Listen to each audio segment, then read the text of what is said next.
So you've awakened.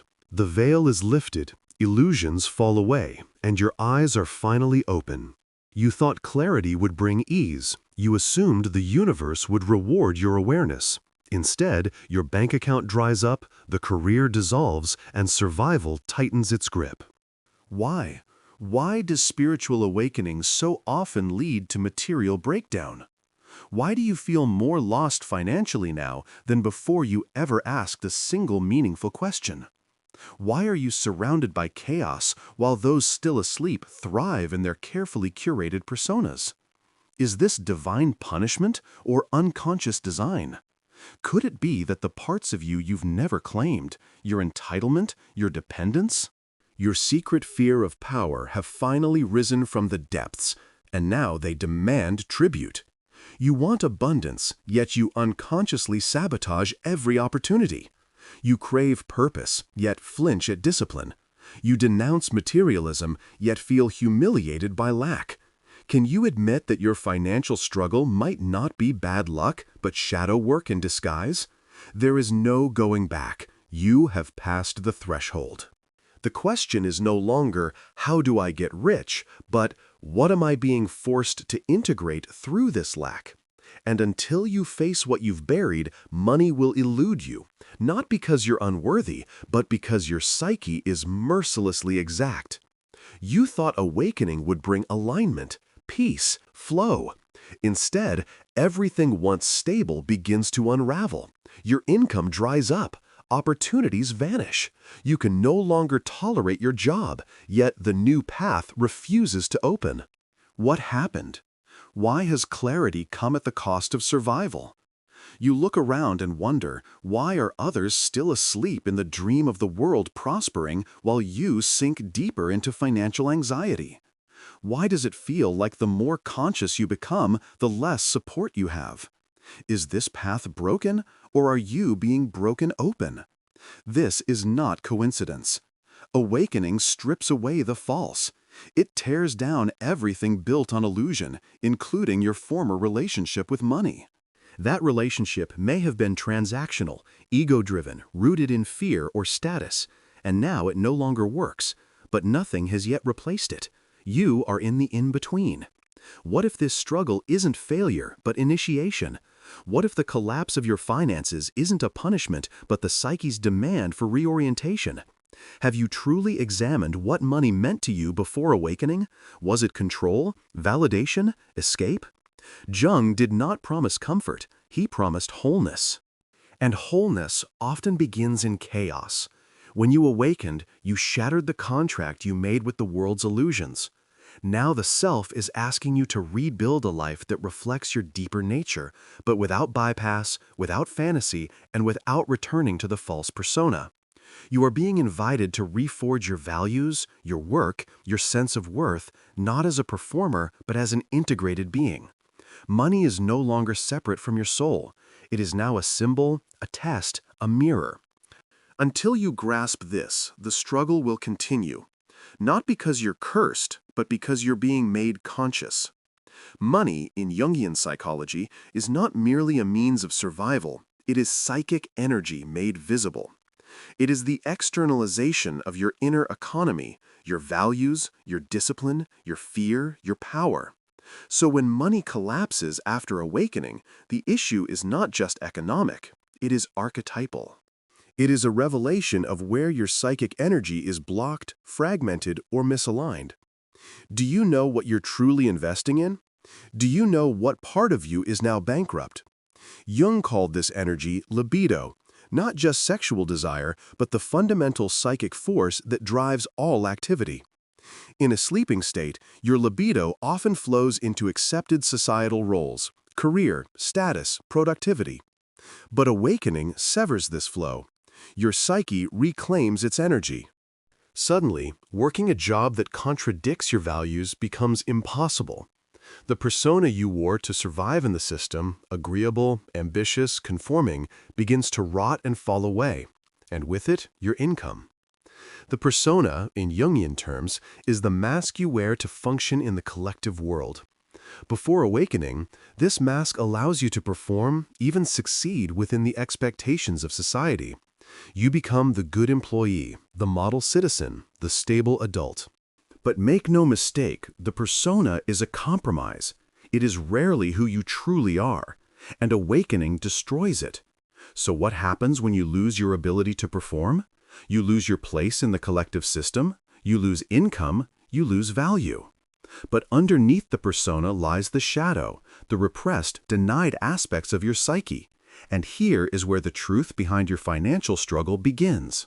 Have you considered what you've disowned around money? Do you secretly fear power, yet envy those who have it? Do you associate wealth with corruption while craving security? Do you carry shame about asking for compensation? Do you believe poverty is spiritual, or that being paid means being impure? These are not minor beliefs, they are psychic contents. And when ignored, they gain power. They leak out through self-sabotage, procrastination, confusion, or chronic instability. Jung warned that what you reject will control you from the shadows.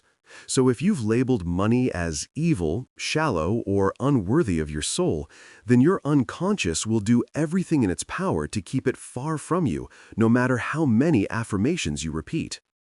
Individuation, the core of Jung's philosophy, is the process of becoming whole, integrating all parts of the psyche into conscious unity. But individuation is costly. It demands the death of false identities. And often it requires sacrifice, social approval, predictable income, external success. You are not being punished. You are being remade. And every collapse in your outer life is a symbol of the internal shift underway. So why does financial struggle follow awakening? Because you are no longer allowed to use money to escape yourself. Before, you could chase wealth to mask your wounds. Now, those wounds rise to the surface. Before, you could perform to earn love, sell yourself to feel worthy. Now those performances feel hollow, and your soul refuses to cooperate. Can you see how your awakening broke the old contract? Can you accept that money must now come from alignment, not manipulation? There is also the danger of inflation, a Jungian term for spiritual ego. After awakening, it's easy to believe you are beyond ordinary concerns. You reject structure, budgeting, accountability, calling them lower vibrations. But this is not enlightenment, it's escape. The archetype of the spiritual wanderer can seduce you into rejecting matter altogether. But Jung warned against this. He insisted on the union of opposites, spirit and form, soul and discipline. You cannot bypass the physical world. Your psyche demands embodiment. If you spiritualize every problem and ignore your rent, you are not evolving, you are dissociating.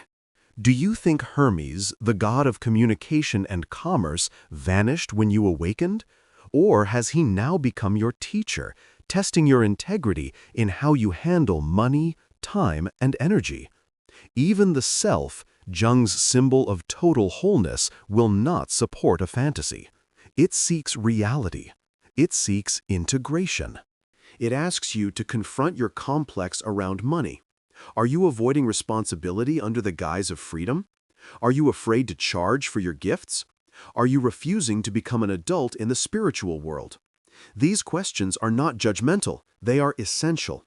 Because until you face them, your financial life will remain unstable, not because you are unlucky, but because your psyche is demanding coherence. You cannot awaken and still act as though money is unrelated to your inner world. That contradiction will destroy your peace. Money is no longer neutral. It has become a sacred mirror. When you look at your bank account, ask yourself, what part of my psyche does this reflect? Is this emptiness pointing to a disowned part of myself? A fear I refuse to name? A discipline I have not yet developed? Jung's work calls you into this fire, not to burn you, but to purify you. Your financial struggle is not just about survival. It is your initiation into wholeness. It is your psyche demanding that even your money serve the truth. The question is not, when will things get better? The question is, when will I become honest enough to let them? You used to be reliable, predictable, You showed up on time, completed your tasks, played the part. You weren't necessarily passionate, but you were functional. You were paid. You knew how to adapt. And deep down, you knew you were pretending, but it paid the bills. Then, something cracked. Maybe it came through a crisis, a breakup, a loss. Maybe it arrived softly through a book, a meditation, a dream. But something in you awakened, and you couldn't unsee it. You realized the job wasn't aligned with your values. The hustle felt hollow, the productivity mechanical, the mask too heavy to keep wearing. So you left, or life removed you. Suddenly you found yourself unemployed, drifting, surrounded by options that all felt wrong. Corporate roles felt like cages. Selling your time felt like betrayal. You thought your clarity would lead to opportunity, but instead, doors closed. The more authentic you tried to be, the more invisible you became. Why? You tried freelancing. You started something creative, spiritual healing, but you undercharged, or didn't charge at all. Asking for money felt dirty. Marketing yourself felt manipulative. You told yourself it was okay, that the universe would provide. But weeks turned into months, and the numbers didn't lie. The rent loomed, the savings dwindled, your confidence cracked. Was this your new life, enlightened and broke? Had awakening cursed you to financial irrelevance? Or was something deeper at play? You began avoiding friends. How could you explain that you left your six-figure job to find yourself, only to now be behind on bills? How do you tell people that you feel more awake and more useless than ever before? You watched them climb ladders, buy houses, celebrate promotions. Meanwhile, you wondered if you were broken, or worse, if you were deluded. You began doubting yourself, your choices, even your awakening. Was it real, or a psychological collapse disguised as growth? And yet some part of you refused to go back. You couldn't go back. The thought of returning to your old life made you nauseous. Your body rejected the lie. But what would take its place? Could you live without a map? In your lowest moments, you heard an inner voice. This is not failure. This is the death of the false. But the voice didn't pay the bills. So you looked deeper. You realized you had always tied money to approval. That your worth was measured by your usefulness. That as long as you performed, you were allowed to exist. Now that you had stepped off that stage, the world stopped clapping, and you didn't know how to stand without their applause. You began to see that your poverty wasn't just financial, it was psychological. You had no inner foundation. Your wealth had always been borrowed from systems, from roles, from praise. And now that the scaffolding had collapsed, you were meeting yourself for the first time. Naked, shivering, honest. And here in the ashes you faced the real question. Can I create value without betraying my soul? Can I receive without performing? Can I earn without self-erasing? You looked around and saw others on the same path. Therapists undercharging, healers afraid to ask for payment, artists who believed money would corrupt their purity. All of them awakened, and all of them struggling. You realized it wasn't just you. This was archetypal, collective, a wound woven into the spiritual psyche. And in that realization, something softened. You stopped blaming yourself. You started asking better questions. What does it mean to be spiritual and solvent? What does it look like to build a life where money is an expression of integrity, not a tool of manipulation? You began to experiment. You raised your prices and faced the guilt. You created boundaries and felt the old fear of abandonment rise. You started honoring your labor and saw how deeply you had internalized the belief that sacrifice was holy and receiving was selfish. You didn't become rich overnight, but you became conscious, and with that came power. Quiet power, rooted power. The kind that doesn't beg or perform, but offers, truthfully, consistently. Your finances slowly stabilized, not because the world changed, but because you did. You stopped seeing money as external and started treating it as internal. You stopped seeking rescue and began crafting a relationship between your soul and the world. And now, when others ask why you struggled after awakening, you don't flinch. You tell them the truth. Because I was learning how to live without a lie. And you see the recognition in their eyes. They are walking the same fire. And you know this is not the end. This is the beginning. So why precisely does financial struggle so often follow spiritual awakening?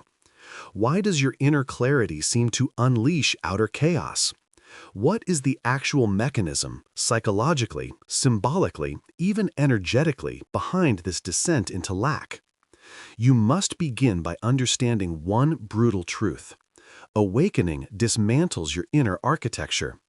Everything built on unconscious foundations, ego, persona, projections, must collapse.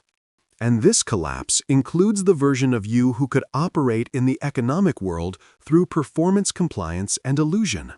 That version had a script. That version knew how to play the game.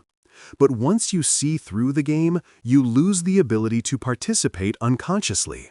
Your old motivations, fear of failure, desire for status, hunger for approval, dissolve.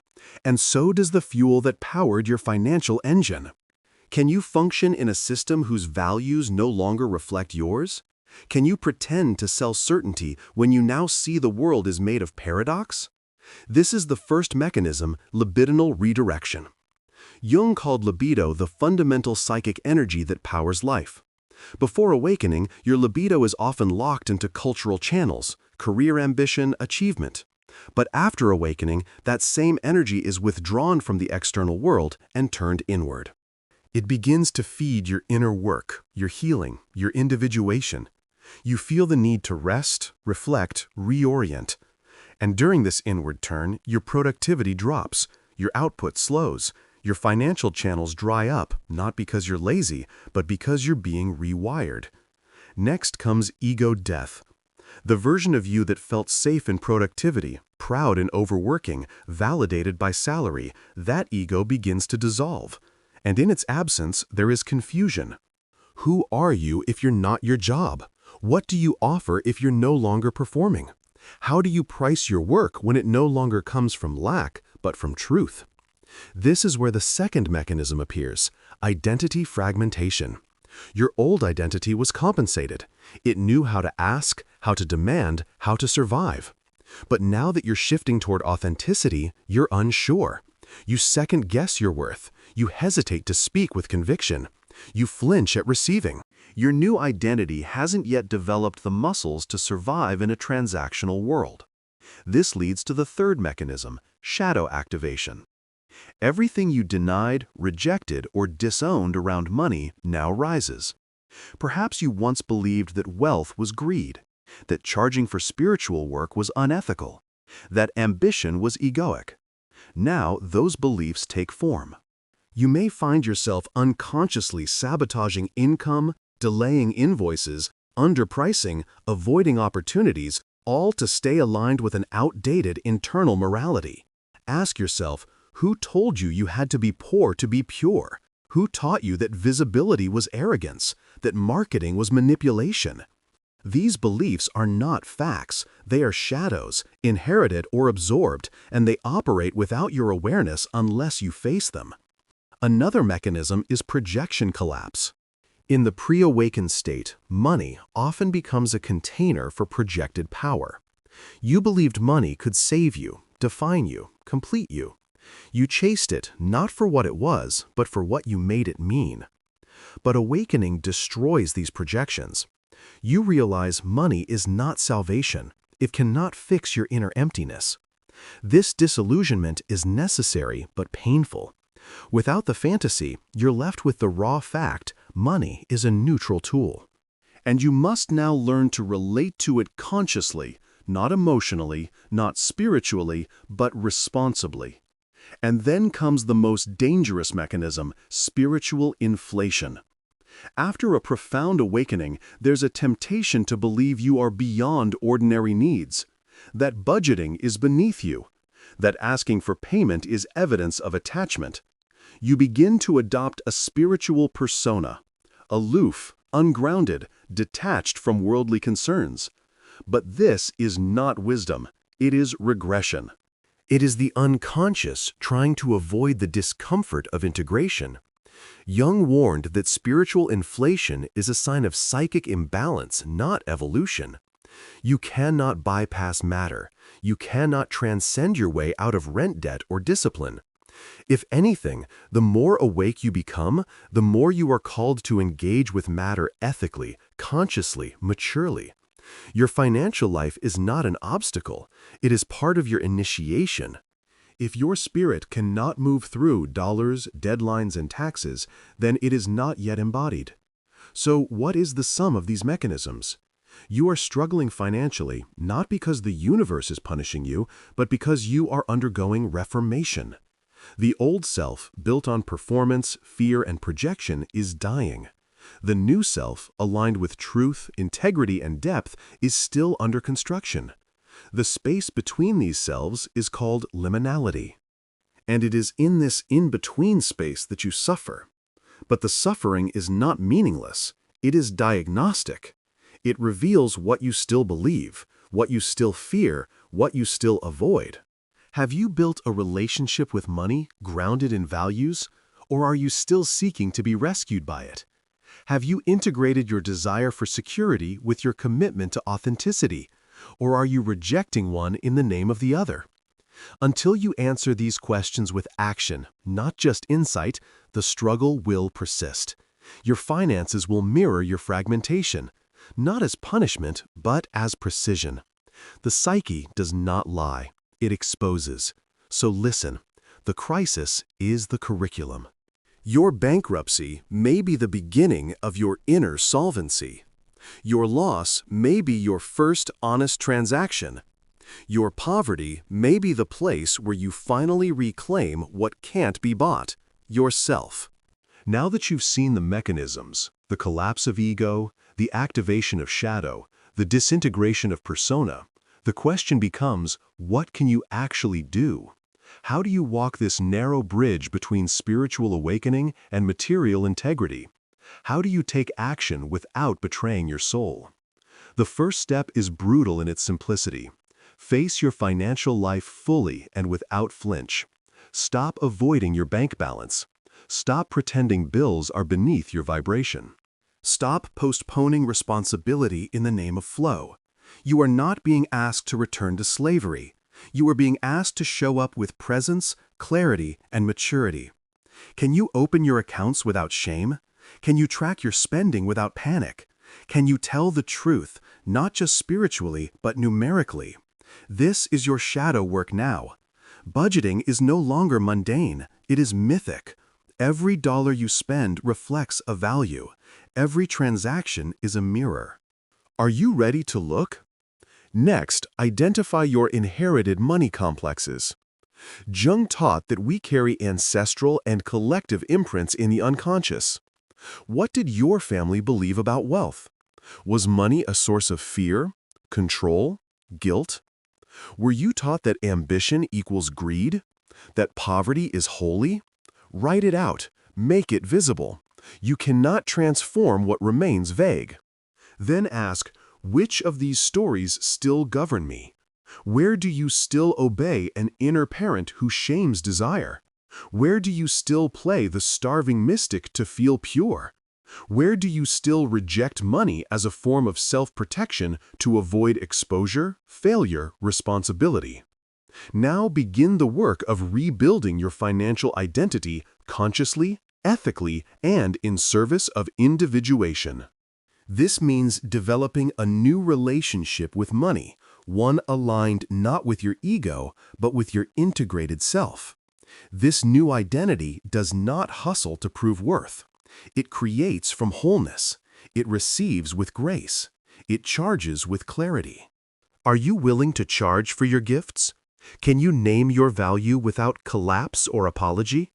Can you ask to be paid not because you're greedy, but because you're no longer available for energetic theft? If not, why not? What belief or fear rises when you imagine someone paying you well for your deepest work? That's your complex, and that's your assignment. You must also ritualize your material life, not with crystals or affirmations, but with structure, rhythm, devotion. Pay your bills on time, not out of fear, but out of sovereignty. Save not because you don't trust the universe, but because the self respects preparation. Invest not just in assets, but in your skill, your tools, your growth. Treat your business like a temple. Track your income like a priest would count offerings with reverence and precision.